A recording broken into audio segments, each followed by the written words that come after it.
কাঁকড় এতই ছোট যে আঙুলের মাঝে ধরা যায়, কিন্তু ভাবুন যে এই কাঁকড় যদি আপনার চোখে চলে যায় তাহলে কত বড় সমস্যা হয়ে দাঁড়াবে।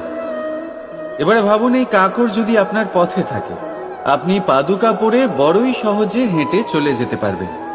কিন্তু যদি এই কাঁকড় আপনার পা আর পাদুকার মাঝে আটকে যায় তাহলে আপনি ঠিক করে চলতে পারবেন না, যতই সেই পথে ফুল ছড়ানো থাকুক না কেন। তার মানে আপনি বাইরের সমস্যা এবং প্রতিকূলতার সাথে লড়তে পারবেন, ভেতরের নয়।